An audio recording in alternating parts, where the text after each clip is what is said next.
सो अभी हम लोग यहाँ पे देखेंगे क्लास 10 का एनसीईआरटी ज्योग्राफी जो चैप्टर 2 है, और इस पर अभी आप देखेंगे कि forest and wild life resources के बारे में हम लोग यहाँ पे एक कंप्लीट जो है चैप्टर को करेंगे। और लास्ट में क्या करेंगे, हम लोग बहुत सारे क्वेश्चंस करेंगे जिसमें जो भी आपके बोर्ड एग्जाम्स के क्वेश्चंस होते हैं उस लेवल के क्वेश्चंस लिए जाएंगे, ताकि आपने कॉन्सेप्ट को ग्रैप्स किया है कि नहीं किया है ये हम लोगों को पता चल जाएगा। तो चलिए शुरू करते हैं कि इस चैप्टर में हम लोगों को क्या क्या देखना है, तो चलिए उसको जानने का प्रयास करते हैं। तो सबसे पहले अगर देखा जाए तो हम लोग यहाँ पे देख सकते हैं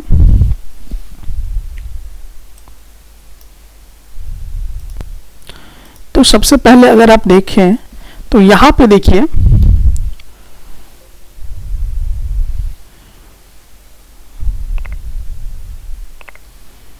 नेचुरल वेजिटेशन क्या होता है। नेचुरल वेजिटेशन इसको हम लोग समझने का प्रयास करेंगे। तो देखिए क्या कहता है कि natural vegetation refers to a plant community.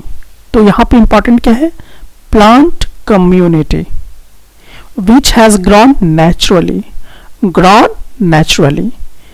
it is also known as virgin vegetation। तो अब ये 3 पॉइंट को आपको समझना है। तो नेचुरल वेजिटेशन क्या होता है कि ये एक प्लांट कम्युनिटी हुआ करता है जो कि अपने आप उगता है, यानी कि नेचुरल वे में ये ग्रो करता है। उसी को हम लोग क्या कहा करते हैं, उसी को हम लोग कहा करेंगे नेचुरल वेजिटेशन। और इसी को दूसरे नाम से भी हम लोग जानते हैं जिसका नाम है वर्जिन वेजिटेशन।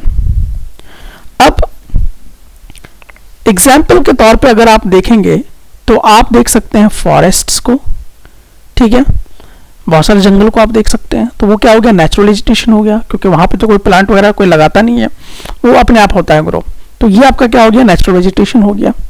उसी तरह से अगर देखा जाए ग्रास लैंड्स, जितने घास वाले जमीन है आपको दिखाई देंगे, तो वो भी क्या हो गया, नेचुरल वेजिटेशन के तहत जो है वो आपको देखने को मिलेगा।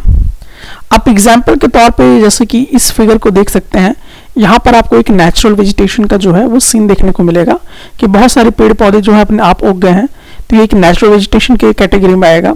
और बहुत सारा जो आप यहाँ पे देख रहे हैं घास वगैरह है, तो ये नेचुरल वेजिटेशन के अंदर जो है वो आएगा। चलिए अब हमारे पास नेक्स्ट जो कॉन्सेप्ट है उसको देखना है, दैट इज वाइल्ड लाइफ। क्या होता है वाइल्ड लाइफ। तो जैसा कि आप सभी जानते ही होंगे, वाइल्ड लाइफ से ही आप लोगों को मालूम चल गया होगा, जंगली जानवरों से रिलेटेड ये कहीं ना कहीं एक वर्ड है। तो इसको हम लोग यहाँ पे समझने का प्रयास करेंगे। Wild animals living in the natural environment.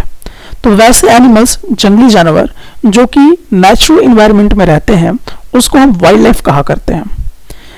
तो बहुत सारे एग्जाम्पल आपको मालूम है, जैसे शेर हो गया, टाइगर हो गया, ठीक है, और भी बहुत सारे ऐसे एनिमल्स हैं जो जंगल में नेचुरल वे में रहते हैं।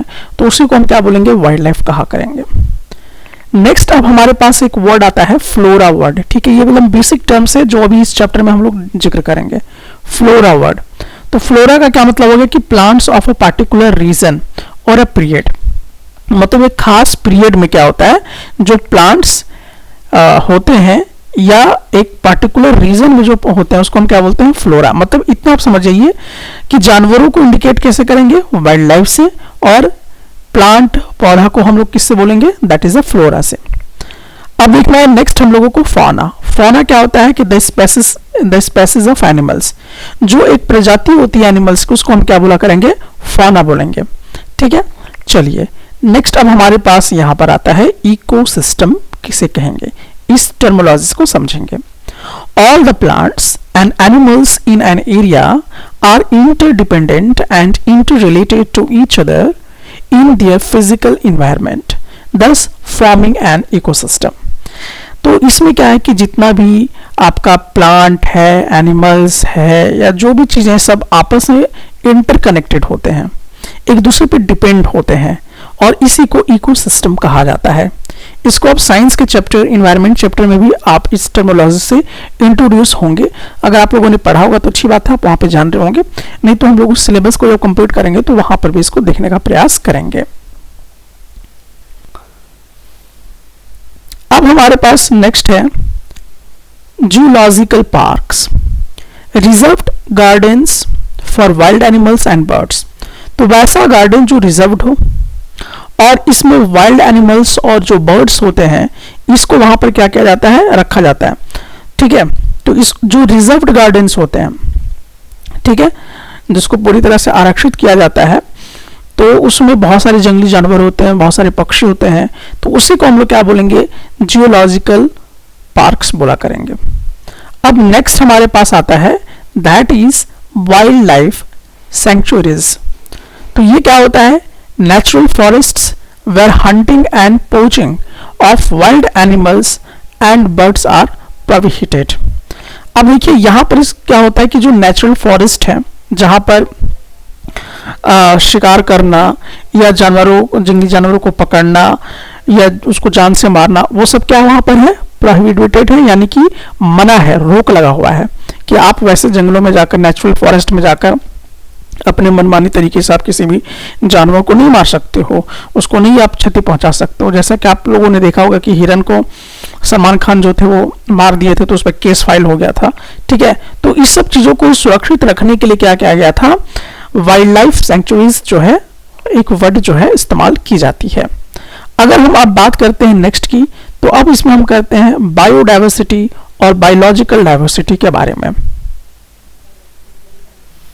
तो बेसिकली अगर हम लोग यहाँ पे देखें बायोडाइवर्सिटी और बायोलॉजिकल डाइवर्सिटी, देखिए बायोडाइवर्सिटी को ही दूसरे नाम से बायोलॉजिकल डाइवर्सिटी के नाम से हम लोग यहाँ पे जानते हैं। तो refers to diverse form of plants and animals which are closely integrated and interdependent. तो एक्चुअली जैसे कि अलग अलग जितने फॉर्म के जो प्लांट्स हैं, जो अलग अलग फॉर्म के जो एनिमल्स हैं, उन सब अगर एक दूसरे से क्या होते हैं, बहुत ही क्लोज वे में एक दूसरे से डिपेंडेंट होते हैं और जुड़े हुए होते हैं, तो उसी को हम कहते हैं बायोडाइवर्सिटी या बायोलॉजिकल डाइवर्सिटी, हम इसको मेनली कहा करते हैं। तो ये बेसिकली बहुत ही एक नॉर्मल कॉन्सेप्ट है, ये आप लोग यहाँ पे समझ चुके होंगे। चलिए अब हम लोग यहाँ पे आते हैं मुख्यतः अपने मेन पॉइंट पर। तो यहाँ पर आप देखिएगा कि India's rich flora and fauna. अब हम इंडिया के बारे में जानेंगे और इसमें हम ये जानने का प्रयास करेंगे कि सबसे ज्यादा किस तरह का फ्लोरा मिलता है और फौना मिलता है, मतलब कि पेड़ पौधे और जानवर सबसे ज्यादा इंडिया में कौन कौन से मिलते हैं, वो हम लोग बेसिकली यहाँ पे जानने का प्रयास करेंगे।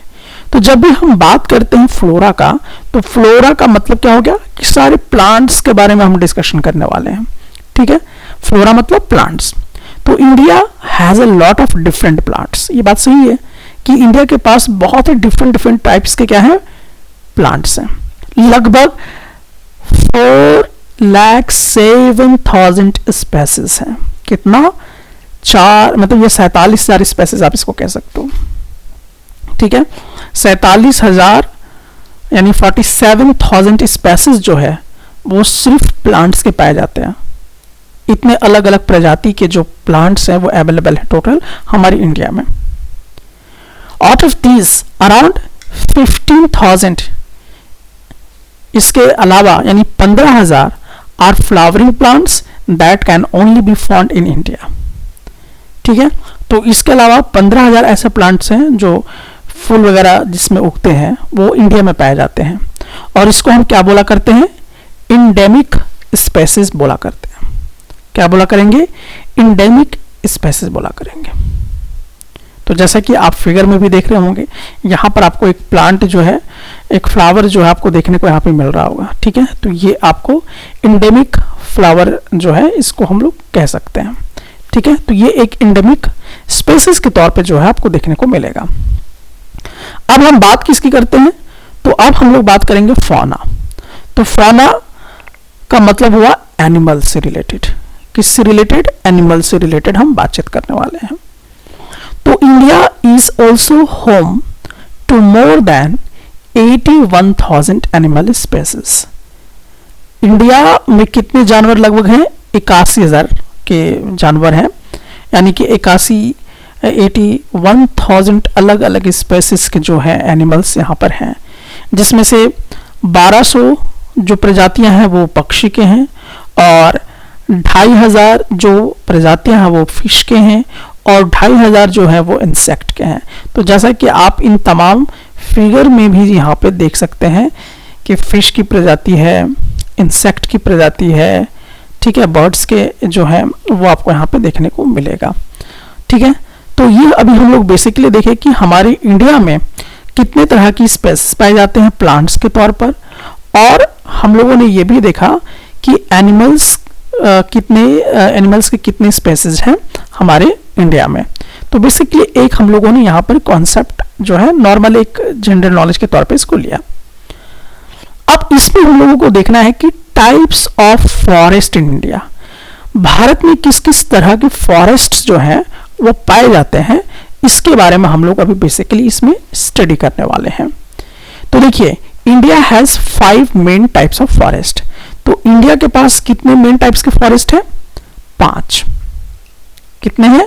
तो 5 मेन टाइप्स के फॉरेस्ट इंडिया में पाए जाते हैं, और ये अलग अलग रीजन्स में पाए जाते हैं। तो सबसे पहला अगर हम लोग बात करें तो सबसे पहला आपका क्या है? ट्रॉपिकल एवरग्रीन है। क्या है? Tropical evergreen plant.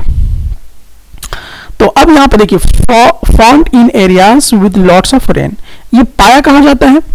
ये इस तरह के जो भी मिलते हैं फॉरेस्ट वगैरह, वो कहां पाएंगे? जहां पर बहुत ज्यादा मात्रा में क्या हो? वर्षा हो। जहां पर बहुत ज्यादा मात्रा में क्या हो? वर्षा हो, तो वहां पर ट्रॉपिकल एवरग्रीन प्लांट्स जो हैं या फॉरेस्ट जो है वो आपको वहां पर देखने को मिलेंगे, जैसे वेस्टर्न घाट्स वगैरह। तो जैसे कि आप यहां पर देख सकते हैं इस फिगर में, यहां पे देख रहे हैं पूरा बसा हुआ है जंगल ही जंगल। ठीक है, तो ये आपका क्या है? ट्रॉपिकल एवरग्रीन है। अब बात क्या होगी? ट्रॉपिकल डेसिडुअस का। ट्रॉपिकल डेसिडुअस ये डिफरेंट टाइप का फिर ये फॉरेस्ट है। तो this forest lose their leaves in certain seasons.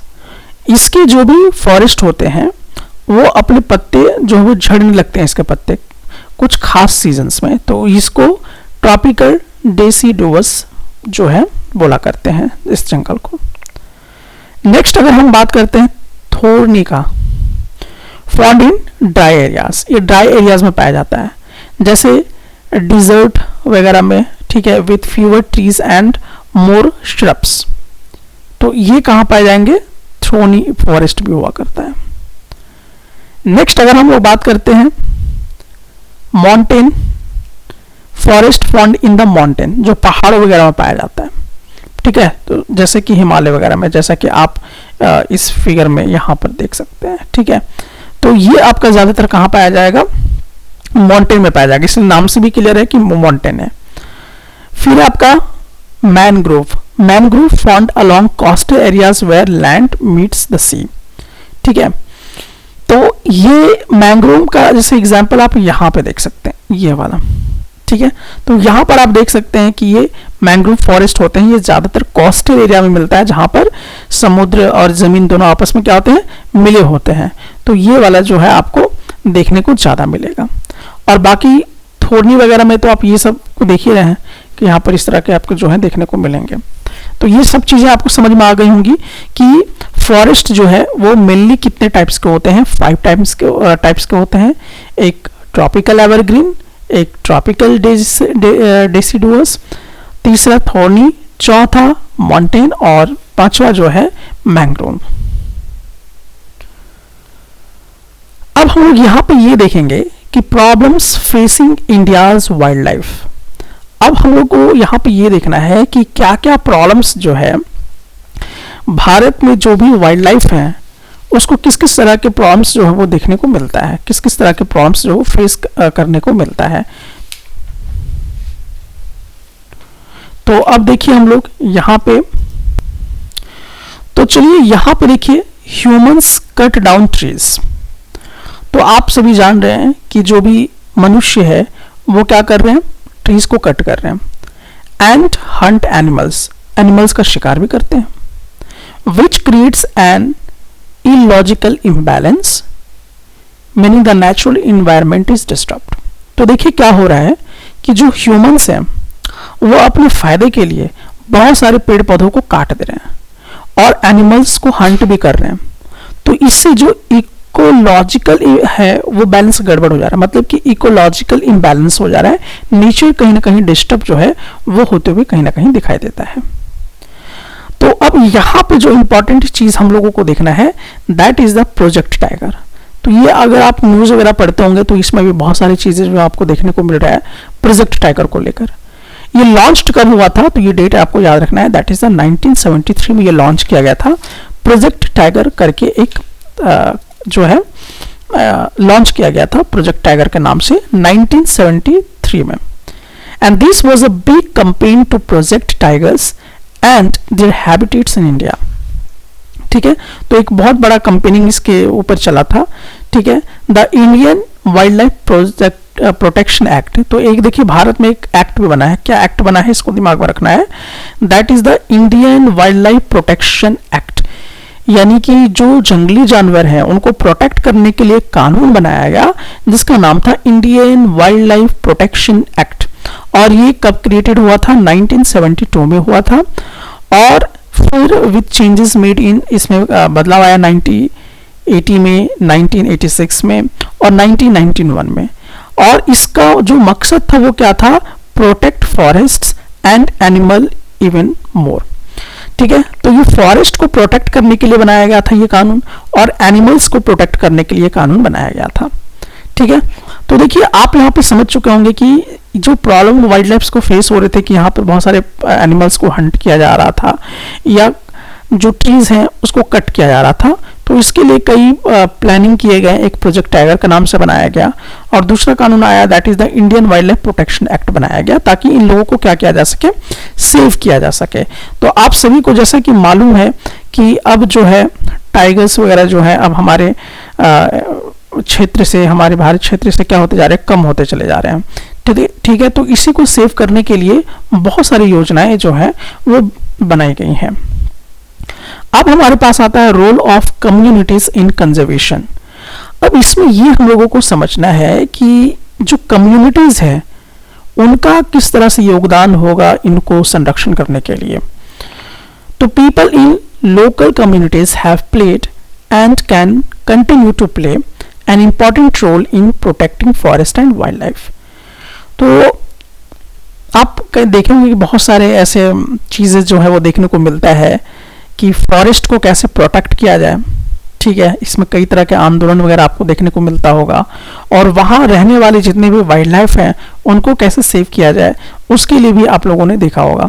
और बेसिकली इसके लिए कौन काम करते हैं, तो इसके लिए बेसिकली कौन काम करते हैं, तो इसके लिए काम करने वाले कौन हैं, जो वहाँ के लोकल लोग हैं वो काफ़ी ज़्यादा एनिमल्स को प्रोटेक्ट करने का काम करते हैं, या जो प्लांट्स हैं, जो ट्रीज हैं उनको सेव करने का काम करते हैं। बेसिकली जैसे कि आदिवासी लोग जो हैं वो पेड़ पौधे से बहुत प्रेम करते हैं, वहाँ के जानवरों से बहुत प्रेम करते हैं, तो वो क्या करते हैं कि उनको संरक्षण करने का काम करते हैं। इसीलिए उनके रीति रिवाज लगभग आप देखते होंगे कि पेड़ पौधे से जुड़ी रहती है। तो यहाँ के लोकल लोग जो होते हैं उस क्षेत्र के, वो प्रोटेक्ट करने के काम करते हैं। नेक्स्ट अगर अभी हम लोग यहाँ पे देखें loss of forests and wild life, तो इस हेडिंग से ही आपको पता चल गया होगा कि हम लोग फॉरेस्ट को लॉस कर रहे हैं, ठीक है, वाइल्ड लाइफ को लॉस कर रहे हैं। अब कैसे कर रहे हैं, क्या कर रहे हैं, इसको अब हम लोग यहाँ पे समझने का प्रयास करते हैं। तो अगर हम लोग यहाँ पे देखें कि when forest and wild life are destroyed it causes loss of biodiversity which also affects cultural diversity। तो कह रहा है कि अगर मान लीजिए कि फॉरेस्ट को खत्म कर दिया जाए या वाइल्ड लाइफ को खत्म कर दिया जाए तो एक्चुअली क्या खत्म हो जाएगा, लॉस ऑफ बायोडाइवर्सिटी खत्म हो जाएगा।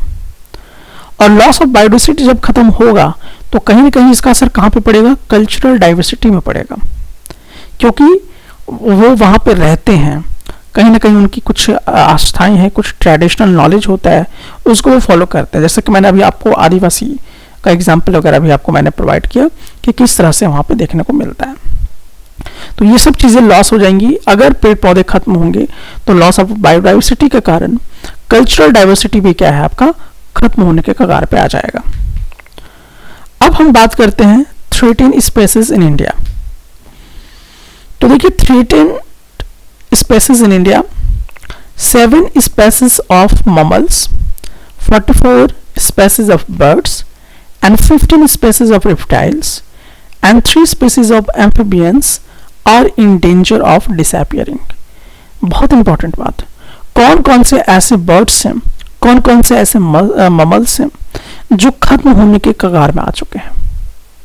तो जैसे 7 ऐसे प्रजातियां हैं ममल्स के जो खत्म होने के कगार में है, 44 ऐसे हैं जो बर्ड्स हैं जो खत्म होने के कगार में हैं, विलुप्त हो रहे हैं, और 15 ऐसे स्पेसीज हैं या ऐसे रिप्टाइल्स के स्पेसीज जो खत्म होने के कगार में हैं, और 3 ऐसे स्पेसीज हैं एम्फीबियंस के जो खत्म होने के कगार में हैं। आप सभी जैसे डायनासोर्स के बारे में तो जान रहे होंगे, लेकिन डायनासोर्स आज पूरी तरह से खत्म हो चुका है, हमारी पृथ्वी में विलुप्त हो चुका है। उसी तरह से आप डोडो के बारे में, अभी आप अगर न्यूज वगैरह पढ़ होंगे तो डोडो अब म्यूजियम में दिखाई देता है, लेकिन उसकी प्रजाति खत्म हो गई है। तो ये सब चीजें कहीं ना कहीं हमें बताती हैं कि हमें इन सभी चीजों को क्या करना होगा, कंजर्व करने की कोशिश करनी होगी। अब यहाँ पे हम लोग देखेंगे कि 1500 ऐसे प्लांट स्पेसीज हैं जिसको हम लोग किस रूप में देखते हैं, एंडेंजर्ड के फॉर्म में, मतलब कि meaning they are at risk of dying out. ठीक है, तो 1500 ऐसे प्लांट स्पेसीज हैं, ठीक है, जिसको एंडेंजर्ड के कैटेगरी में रखा गया है, मतलब ये कहीं ना कहीं खत्म होने के कगार में है या उस रिस्क में है। और Asian cheetahs are nearly exist because of loss of habitat. तो जो एशियन चीता है वो लगभग क्या हो गया है, विलुप्त होने के कगार में है, एक्सटिंक्ट हो रहा है। क्यों हो रहा है? Because of loss of habitat, क्योंकि उनकी जो हैबिटेट है जहां वो रहता है, क्योंकि वहीं तो खत्म होता जा रहा है, क्योंकि लोग वहां पे जंगल काटते जा रहे हैं, जमीनें कब्जा करते जा रहे हैं, जंगल हटते जा रहे हैं, तो डेफिनेटली जो वहां पे चीता रहते थे उनके रहने की जगह तो बच नहीं रही है। तो वो क्या हो रहा है कि धीरे धीरे वो लॉस होते चले जा रहे हैं, और उनका खाना वगैरह भी सब वो भी क्या होते जा रहा है, लॉस होते जा रहा है। अब देखिए important contribution from nature, the Himalaya yew tree is important. एक ट्री है जिसका नाम क्या है, हिमालयन व्यू। ठीक है, हिमालयन व्यू, ये ट्री बहुत ही इंपॉर्टेंट है। क्यों है? क्योंकि ये हम लोगों को क्या देता है, टैक्सोल देता है। क्या देता है? Taxol, a chemical used to make medicine that treats cancer. मतलब कि इससे क्या बनता है, दवा बनता है, और ये क्या करता है, किसको ट्रीट करता है, कैंसर को ठीक करने का काम में आता है। तो ये जो आप फिगर में देख रहे हैं ये हिमालयन व्यू है, इसे टैक्सोल आपको मिलता है, ये आप देख रहे हैं। ठीक है, टैक्सोल मिलेगा। तो टैक्सोल से क्या बनता है, केमिकल्स बनता है, जिसको क्या चीज में काम में लिया जाता है, मेडिसिन बनाने में, और ये कैंसर का जो है इलाज करता है। तो देखिए ये बहुत ही इंपॉर्टेंट है कि अगर हम इन सब चीजों को बचा कर रखते हैं तो कहीं ना कहीं जो है आपको यहाँ पे उसको संरक्षण करने से क्या होगा, आपको फायदा होगा। तो ये चीजें जो है आपको देखने को यहाँ पे मिलेगा। चलिए बहरहाल आगे की तरफ बढ़ते हैं। जो एंडेंजर्ड स्पेसीज हैं, the Nicobar megapode is an endangered bird species. ठीक है, तो यहां पर निकोबार मेगापोड बर्ड को थोड़ा सा आप देख लीजिए। तो अभी आप फिगर में यहां पर इसको देख सकते हैं, ये जो आपको बर्ड दिखाई दे रहा है, तो ये बर्ड बेसिकली क्या है, तो आपने ये जो देखा है ये एक बर्ड है, और ये बर्ड का नाम क्या है, निकोबार मेगापोड। ये भी जो एक मतलब बर्ड का स्पेसीज है, और ये धीरे धीरे क्या हो रहा है, विलुप्त होने के कगार में है। इसी को हम क्या कहते हैं, एंडेंजर्ड स्पेसीज बोलते हैं। Saving trees, we can help save trees by sharing books after we finish using them instead of throwing them away और बाइंग न्यू वंस। कह रहे कि आप पेड़ पौधों को सेव कर सकते हैं। कैसे? तो आप जो बुक्स वगैरह यूज करते हैं ना, वो शेयरिंग कीजिए बुक्स को। इससे क्या होंगे कि जो भी पेजेस वगैरह बनते हैं या जो कॉपी वगैरह बनते हैं वो पेड़ पौधे से ही बनते हैं। तो होगा क्या कि जब आप उसको शेयर करेंगे तो पेड़ पौधे पेजेस कम यूज होंगे तो पेड़ पौधे कम कटेंगे, तो कहीं ना कहीं क्या होता है, आपका ट्रीज जो है वो सेव होता है। तो ये एक इम्पॉर्टेंट चीज आपको यहाँ पे समझ में आता है, ठीक है। दूसरी चीज बात अगर हम लोग देखें ट्री डेंसिटी के बारे में, in India there are only 28 trees per person. देखिए बड़ा गजब का बात आपको यहाँ पे जानने को मिल रहा है कि एक आदमी पे कितना पेड़ है, 28 पेड़।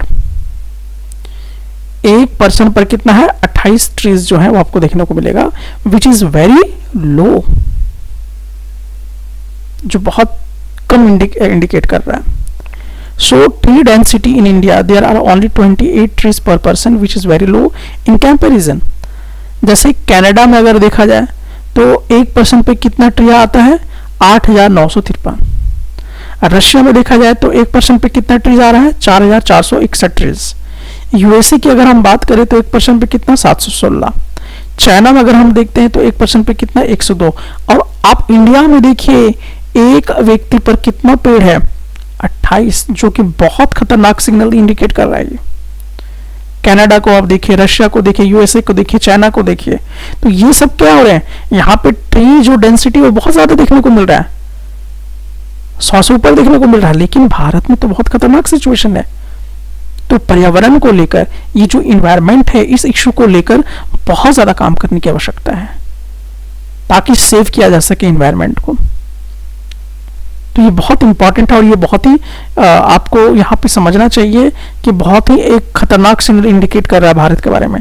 अभी दिल्ली में कितनी पॉल्यूशन फैल चुकी है आप सभी को मालूम है। भारत बहुत ही नीचे स्तर पे है, आप अगर देखेंगे इन्वायरमेंट क्लीन के नाम पे, क्योंकि अगर आप न्यूज़पेपर पढ़े होंगे तो हाल फिलहाल में सर्वे भी आया, तो ये बहुत ही खतरनाक डेंजर इंडिकेट कर रहा है। इसीलिए हर आदमी पे कम से कम, हम लोग देखिए यहाँ पे कनाडा में देखिए 8,953 पर्सन, एक पर्सन पे इतना ट्रीज पड़ता है, और हमारे इंडिया में बहुत कम पड़ रहा है, 28 मात्र। बहुत ही चिंताजनक है ये। अब बात हम लोग करेंगे ग्लोबल वार्मिंग। देखिए ये तो होना ही है, पेड़ पौधे कम होंगे तो ग्लोबल वार्मिंग क्या होगा, बढ़ेगा ही बढ़ेगा। तो global warming, every 5 years the temperature in our environment increases by 1 degree Celsius. बहुत ही खतरनाक चीज कह रहा है कि हर एक 5 साल में जो टेम्परेचर है भारत का, उसमें 1 डिग्री सेल्सियस की बढ़ोतरी हो जा रही है, which is a sign of global warming. और ये इंडिकेट करता है ग्लोबल वार्मिंग का। तो आप देखते होंगे कि आपको गर्मी ज्यादा महसूस होगा, ठंड बहुत कम महसूस होगा। तो ये ग्लोबल वार्मिंग हर 5 साल में 1 डिग्री सेल्सियस बढ़ जा रहा है, जो कि बहुत ही चिंताजनक है ये। चलिए नेक्स्ट अब हम लोग यहां पे देखते हैं। तो अभी आप नेक्स्ट में अगर देखें, categories of plants and animals based on the international union for conservation of nature. तो देखिए ये फुल फॉर्म में भी हो सकता है आपके एग्जाम में ये पूछा जाए 1 नंबर के लिए, IUCN। IUCN का फुल फॉर्म क्या होता है? तो यहां पे आप देख सकते हैं, I का मतलब हो गया इंटरनेशनल, U का मतलब यूनियन, 4 C का मतलब conservation of nature. International union for conservation of nature मतलब IUCN, इसको हम लोग बोला करते हैं। तो जो भी प्लांट्स हैं या जो भी एनिमल्स हैं, इसका एक कैटेगराइजेशन किया गया। किस आधार पे किया गया? तो ये किया गया है IUCN के आधार पर। तो चलिए अब इसको हम लोग यहाँ पे देखते हैं और समझने का प्रयास करते हैं। तो अब हम लोग यहाँ पे देखेंगे नॉर्मल स्पेसिस के बारे में। तो नॉर्मल स्पेसिस का डेफिनेशन क्या होगा कि these are species that are doing well and have a healthy population. There is no immediate danger to their survival. क्या मतलब हुआ इसका? मतलब इसका सिंपल है, ये यही कहना चाह रहा है कि वैसे एनिमल्स जो बहुत अच्छे ढंग से क्या कर रहे हैं, रह रहे हो, और इनको अभी कोई खतरा नहीं है, किसी चीज से भी इसको खतरा नहीं है, और ये अच्छे से क्या कर रहे हैं, सरवाइव कर रहे हैं। तो वैसे जो भी आपके एनिमल्स हैं उसको किस कैटेगरी में डाला गया है, तो उसको डाला गया है नॉर्मल स्पेसिस के कैटेगरी में। तो ये बातें आप लोगों को यहाँ पर समझ में जो है वो आ गई होगी। चलिए, अब ये बातें समझ में आ गई हैं, तो अब हम लोग देखते हैं नेक्स्ट कैटेगरी की चीज़ों को। अब हमारे पास जो नेक्स्ट है वो है एंडेंजर्ड स्पेसिस के बारे में जानना। तो एंडेंजर्ड स्पेसिस क्या होता है, चलिए इसको हम लोग यहाँ पे समझने का प्रयास करते हैं। तो एंडेंजर्ड स्पेसिस के बारे में अगर हम लोग देखें कि these are species that are at risk of becoming extinct। Endangered species क्यों कह रहे हैं कि जिसमें खतरा बना हुआ है कि वो एक्सटिंक्ट कर जाए, यानी कि लुप्त होने की चांसेस ज्यादा हैं, खत्म होने के कगार पे हैं, तो उसको हम क्या बोला करेंगे, एंडेंजर्ड स्पीसीज बोला करेंगे। This means there are very few of them left and it's hard for them to survive if the bad things happening to them like habitat loss or hunting keep going। तो कह रहा है कि वैसे species जिनको विलुप्त होने के कगार पर हो, उसकी जो खतरा है वो काफी ज्यादा बना हो, और ये कैसे होगा, अगर उनका हैबिटेट जो है जहां वो रहते हैं अगर वो छीन लिया जाएगा तो डेफिनेटली वो भी धीरे धीरे लॉस की तरफ चले जाएंगे, या उनका ज्यादातर क्या किया जाएगा, शिकार किया जाएगा, तो भी क्या होगा, उनको काफी ज्यादा नुकसान यहाँ पे देखने को मिलेगा। एग्जाम्पल के तौर पे अगर हम लोग देखें तो ब्लैक बक को आप देख सकते हैं, जैसे कि इस वाले आप डायग्राम में यहाँ पे देख सकते हैं, ये आपका क्या है, ब्लैक बक। तो ये लगभग अब प्रजाति खत्म होने के कगार में है। उसी तरह से देखिए क्रोकोडाइल भी अब क्या है, ये भी एंडेंजर्ड स्पेसिस के अंदर जो है वो आपको देखने को मिलेगा। इंडियन राइनो के बारे में अगर हम लोग बात करते हैं, आपको मालूम होना चाहिए कि इसका पसीना गुलाबी निकलता है, ठीक है, ये एक ऐसा जानवर है इसका पसीना कैसा हो, गुलाबी निकलता हो, राइनोसोर्स इसको हम लोग पाला करते हैं। तो इंडियन राइनो जो है ये भी खत्म होने के कगार में है। अगला अगर हम बात करते हैं इंडियन वाइल्ड एस, मतलब जंगली गधे लोग, तो यहाँ पे देखिए ये भी क्या है, खत्म होने के कगार में है।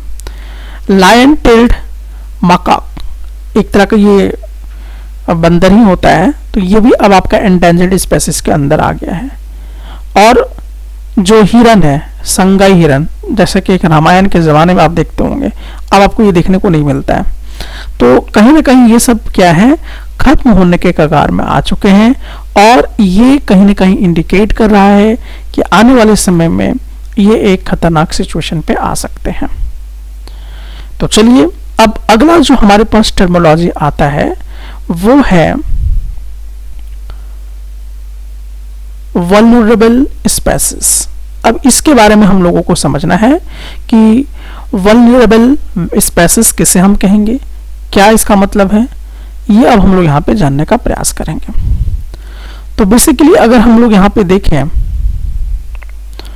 डेफिनेशन के तौर पे कि these species are not at endangered, यानी अभी ये खत्म होने के कगार में नहीं है, उसको हम क्या बोलेंगे, वल्नरेबल स्पेसिस बोलेंगे। But their numbers are dropping, लेकिन इनकी संख्या जो है वो घटती जा रही है, खत्म नहीं हो रही है लेकिन संख्या घटती जा रही है। तो वैसे स्पेसिस को हम क्या बोलेंगे, वल्नरेबल स्पेसिस बोला करेंगे। अगर इस तरह के प्रॉब्लम्स को खत्म नहीं किया गया तो ये भी आने वाले समय में क्या हो जाएंगे, एंडेंजर्ड हो जाएंगे। एग्जाम्पल के तौर पे देखिए ब्लू शिप, तो ब्लू शिप को आप देख सकते हैं कि ब्लू शिप की संख्या अब धीरे धीरे कम होती जा रही है, ठीक है, ये खत्म होने के कगार में है। एशियाटिक एलिफेंट के बारे में अगर हम लोग बात करें तो यहाँ पर एशियाटिक एलिफेंट जो है ये भी अब क्या हो रहा है, खत्म होने के कगार में है। जेनेटिक डॉल्फिन्स अगर आप देखेंगे तो यहाँ पर देखिए ये भी कहीं ना कहीं इसकी भी संख्या क्या है, कम होते हुए नजर आ रही है। अब हम लोग जो नेक्स्ट बातें करेंगे वो अब हम बात करेंगे, यहां पे आप देख सकते हैं रेयर स्पेसिस। तो रेयर स्पेसिस के अंदर कौन कौन से आते हैं, अब चलिए हम लोग यहां पर इसको समझने का प्रयास करते हैं। तो अब अगर हम लोग देखें रेयर स्पेसिस के अंदर These are species with a small population. इसकी पॉपुलेशन क्या है, बहुत ही स्मॉल है, बहुत ही छोटी है, और ये कहीं ना कहीं आने वाले समय में एंडेंजर्ड हो जाएंगे, यानी कि विलुप्त होने के कगार में होंगे, या तो इनकी संख्या जो है वो लगातार घटती चली जाएगी। क्यों? क्योंकि इनका जो हैबिटेट है, जिनका जहाँ ये रहते हैं, वो कहीं ना कहीं डिस्ट्रक्शन की तरफ बढ़ चुका है। एग्जाम्पल के तौर पर अगर हम बात करें हिमालयन ब्राउन बेयर के बारे में, जैसा कि आप यहाँ पे इस फिगर में देख सकते हैं। वाइल्ड एसिटिक बुफेलोस के बारे में, जो कि आप इस फिगर में देख सकते हैं, ठीक है, और डिजर्ट फॉक्स के बारे में, जो कि आप यहाँ पे इस तरह से देख सकते हैं, ठीक है। हॉर्नबिल जो एक बर्ड है, ये भी जो है कहीं ना कहीं इसकी आबादी जो है बहुत ही कम है, तो ये भी, इसकी आबादी अगर कम है तो कहीं ना कहीं विलुप्त होने के कगार पे ये जो है ये पहुंच सकते हैं, और इन्हें संरक्षित करने की बहुत ही जरूरत है। अब नेक्स्ट कैटेगरी जो हम लोगों को देखने को मिलता है, तो नेक्स्ट कैटेगरी में अगर हम लोग बात करें फिफ्थ कैटेगरी में, that is the endemic species के बारे में। एंडेमिक स्पेसीज, अब यहाँ पे इसको हम लोग समझते हैं, तो इसके क्या प्रॉपर डेफिनेशन है उसको हम लोग यहाँ पे जानने का प्रयास करेंगे। तो यहाँ पे देखिए कि these species are found only in certain areas and nowhere else in the world. They are often isolated by geographical barriers like mountains or ocean, which means they live in only one specific place. तो कहीं ना कहीं ये एक specific place में ही आपको देखने को मिलेंगे, तो इनको हम लोग इंडेमिक स्पेसीज बोला करेंगे। जैसे अंडमान टील के बारे में, ये एक तरह का बत्तख होता है, जैसा कि आप यहाँ पे फिगर में देख सकते हैं, अंडमान आइलैंड में ये पाए जाते हैं। निकोबार पिजन्स, जैसा कि आप इस फिगर में यहाँ पे देख सकते हैं, ठीक है, ये निकोबार आइलैंड में पाया जाता है। और अंडमान वाइल्ड पिग, ये भी अंडमान आइलैंड्स में पाया जाता है, ये सुअर जो है ये आपको देखने को मिलेगा। मिथुन टाइप ऑफ कैटल है ये, जो कि अरुणाचल प्रदेश में पाया जाता है, जो कि आप यहाँ पे ये मिथुन चक्रवर्ती नहीं समझ लेना आपको। तो ऐसे स्पेसीज जो सर्टेन एरियाज में ही पाए जाते हैं, ऐसे स्पेसीज जो सर्टेन एरियाज में ही पाए जाते हैं, ठीक है, उसको हम क्या बोलते हैं, एंडेमिक स्पेसीज। जैसे कि आप देखिए टील जो है अंडमान निकोबार में ही स्पेशली पाया जाता है, फिर Nicobar pigeons specially Nicobar islands में ही पाया जाता है, अंडमान वाइल्ड पिग ये भी अंडमान आइलैंड्स में एक स्पेसिफिक एरियाज में ही पाए जाते हैं, ठीक है। तो अब जैसे कि मिथुन जो है ये कहाँ पाया जाता है, अरुणाचल प्रदेश में ही पाया जाता है, तो ये इसको हम क्या बोलेंगे कि ये सारे के सारे एंडेमिक स्पेसीज के अंदर जो है। अब नेक्स्ट अगर हम बात करते हैं, तो नेक्स्ट अगर हम लोग देखें तो यहां पे देखा जाए नेक्स्ट टाइप का जो है एक्सटिंक्ट स्पेसीज। अब एक्सटिंक्ट स्पेसीज उनको हम बोलते हैं जो नो लॉन्गर फाउंड, कहीं पर भी आपको जल्दी मिलेंगे ही नहीं, चाहे आप उसको कहीं पर भी आप खोज लिए, मतलब कि पूरी तरह से जानवर जो है ये खत्म हो चुके हैं, तो इसी को हम कहते हैं एक्सटिंक्ट स्पेसीज। एग्जाम्पल के तौर पे एसिटिक चीता, जैसा कि आप यहाँ पे देख रहे हैं, पूरी तरह से अब समाप्त हो चुका है। पिंक हेडेड डक, ये भी जो है पिंक कलर का आप देख रहे हैं कि इनका जो हेड वगैरह है आपको देखने को मिलेगा।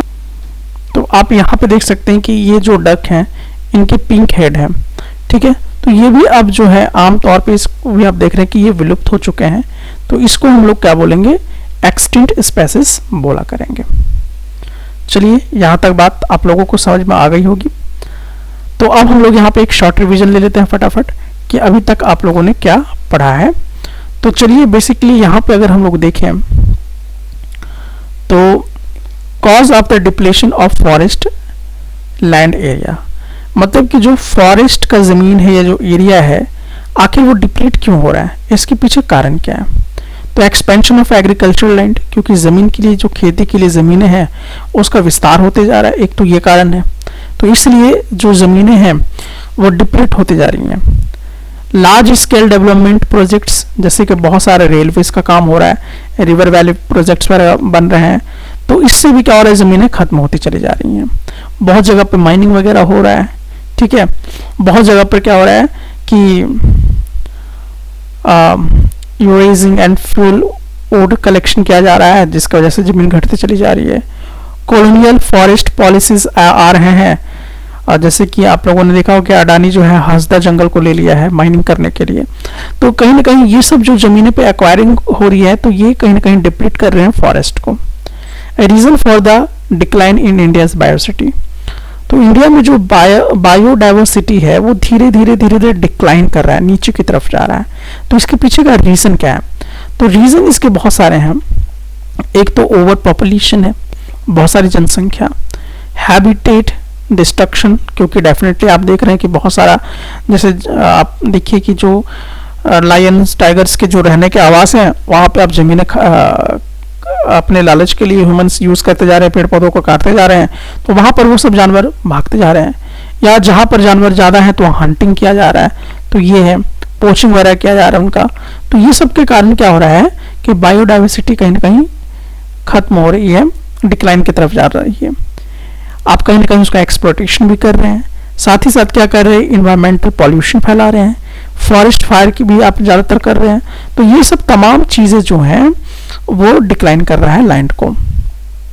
अब अगला इसमें हम लोगों को समझना है कि why do we need to conserve biodiversity, हम लोगों को बायोडाइवर्सिटी को कंजर्व या संभाल के रखने की क्यों आवश्यकता है, बहुत इंपॉर्टेंट। तो ये देखिए यहाँ पर 4 पॉइंट्स दिए हैं, इसको समझिए। To preserve the ecological diversity, ताकि इकोलॉजिकल डाइवर्सिटी को क्या किया जा सके, बचाया जा सके, प्रिजर्व किया जा सके। To preserve our life support system, life support system को बचा के भी हम लोग रखें, जैसे पानी हो गया, हवा हो गया, मिट्टी हो गया, ये सबको प्रिजर्व करेंगे, इस तभी तो ये जब बायोडाइवर्सिटी को कंजर्व करेंगे तभी तो पॉसिबल होगा। उसी तरह से to preserve the genetic diversity of plants and animals, तो जो स्पेसीज हैं, अलग अलग प्रजातियां हैं प्लांट्स के, एनिमल्स के, उसको भी हम लोग क्या कर सकें, प्रिजर्व कर सकें, ये बहुत जरूरी है। नेक्स्ट अगर हम लोग बात करते हैं to sustain the equality of life, ठीक है, to sustain the quality of life, तो इसको भी हम लोगों को देखना है। तो इसी कारण से, इन 4 कारणों से क्या है कि हम लोगों को बायोडाइवर्सिटी को कंजर्व करने की आवश्यकता है। अब नेक्स्ट हमारे पास आता है methods to conserve forest and wild life. जो फॉरेस्ट है और जो वाइल्ड लाइफ है, इसको हम कैसे कंजर्व करेंगे, क्या क्या मेथड्स हो सकते हैं उसके बारे में। तो by creating awareness among the people और कम्युनिटी, तो लोगों को में क्या हो, जागरूकता फैलाइए, इससे थोड़ा सा क्या होगा, कंजर्व होगा। National wildlife protection programme आपको बनाना होगा, जैसे कि गवर्नमेंट ने बनाई है, टाइगर प्रोजेक्ट वगैरह, ये सब उस तरह से कुछ आपको प्रोग्राम बनाना होगा। स्टार्टिंग ऑफ टारगेटेड प्रोजेक्ट्स, जैसे प्रोजेक्ट टाइगर वगैरह को स्टार्ट करना होगा। Ban on poaching and related material, इन सब चीज़ों पे बैन करना होगा पोचिंग करने के लिए। एस्टेब्लिशिंग नेशनल पार्क्स आपको करने होंगे, ताकि जिसमें वाइल्ड लाइफ है उसको क्या किया जा सके, सेव किया जा सके। तो इस तरह से हम लोग क्या कर सकते हैं, बचा सकते हैं। अब अगर हम लोग बात करें क्लासिफिकेशन ऑफ फॉरेस्ट्स की, तो अभी हम लोग यहाँ पे देखेंगे कि फॉरेस्ट का क्लासिफिकेशन कैसे कैसे किया गया। एक तो रिजर्व्ड फॉरेस्ट के तौर पे किया गया, दूसरा प्रोटेक्टेड फॉरेस्ट के तौर पे किया गया, और तीसरा जो है अनकॉल्ड फॉरेस्ट के तौर पे किया गया है। तो क्लासिफिकेशन फॉरेस्ट के 3 रूप में किया गया है।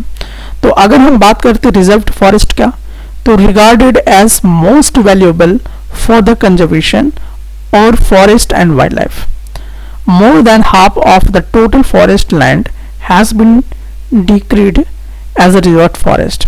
तो देखिए, जो बहुत ही वैल्यूएबल जानवर हैं या वैल्यूएबल पेड़ पौधे हैं, उसको पूरी तरह से गवर्नमेंट ने क्या किया, रिजर्व कर दिया है, ठीक है। तो एक ये इस तरह से क्लासिफिकेशन किया गया है, उसको हम लोग क्या बोलते हैं, रिजर्व फॉरेस्ट कहते हैं। प्रोटेक्टेड फॉरेस्ट किसे कहेंगे, तो यहाँ पे देखिए almost 1/3 of the total forest land is declared as the protected land by the forest department. This forest land are protected from any further depletion. ये भी बात आपको समझ में आ गई होगी। अनकॉल्ड फॉरेस्ट क्या होता है, these are other forest and waste lands belonging to both government and private individuals and communities. तो देखिए ये ऐसे फॉरेस्ट या वेस्ट लैंड्स होते हैं जो कि दोनों से बिलोंग करते हैं, यानी कि इसमें गवर्नमेंट का भी कंट्रोल होता है और प्राइवेट लोगों का भी, इंडिविजुअल लोगों का भी और कम्युनिटी का भी होता है। तो इसको हम कहते हैं अनकोल्ड फॉरेस्ट बोला करते हैं। तो यहां तक आप लोगों को बात जो है ये समझ में आ गई होगी, ठीक है। चलिए अब हम लोग यहाँ पे कम्युनिटी एंड कंजर्वेशन के बारे में देखेंगे, नेचर वर्शिप के बारे में। Nature worship is a belief where people see nature like trees, animals as sacred. In India, certain trees such as banyan trees are considered holy. आप सभी समझ ही गए होंगे कि जिस तरह से यहाँ पे आप देख रहे हैं बनियान ट्री, ठीक है, तो इसको बहुत ही पवित्र माना जाता है। लोग क्या करते हैं, इसकी पूजा करते हैं, ठीक है। दूसरा अगर हम देखें विलेजेस प्रोटेक्टिंग नेचर भी होता है। सरिका टाइगर रिजर्व्स जो कि राजस्थान में है, villages fought against mining that was harming wildlife. They used the Wildlife Protection Act to stop the mining and protect the areas, animals and plants. तो सरिका टाइगर रिजर्व जो है इसमें जो कि राजस्थान में किया गया था, तो इसमें क्या हुआ कि जो गांव वाले लोग थे वो क्या किए, अपने नेचर को प्रोटेक्ट करने के लिए लड़ गए थे, क्योंकि वहां पे माइनिंग किया जाना था। तो उसके खिलाफ वो क्या कर गए कि माइनिंग होगा तो वहां के जो जानवर हैं उनको कहीं ना कहीं प्रॉब्लम्स क्रिएट होंगे। तो उन लोगों ने क्या किया था, wild life protection act use करके उन्होंने वहां पे माइनिंग को रोकवा दिया और उस वहां पे जितने उस एरिया में रह रहे एनिमल्स या प्लांट्स थे उसको प्रोटेक्ट करने की कोशिश की गई। तो ये एक बहुत ही इंपॉर्टेंट जो है ये है। तो ये वाइल्ड लाइफ प्रोटेक्शन एक्ट 1972 इसको यूज किया गया। अब हम बात करते हैं चिपको मूवमेंट। जैसा कि आप यहाँ पे देख भी सकते हैं कि यहाँ पे जितनी महिलाएं हैं बेसिकली आप देख रहे हैं कि यहाँ पे पेड़ से चिपक गई हैं। तो ये एक चिपको मूवमेंट जो है वो चला था। तो चिपको मूवमेंट क्या है, ये एग्जामिनेशन में आपसे पूछा भी जा सकता है, तो ध्यान से इसको समझिएगा। The Chipko movement happened in the Himalayas. कहाँ पे ये हुआ था चिपको मूवमेंट, हिमालयाज में। Where people hugged trees to stop them from being cut down.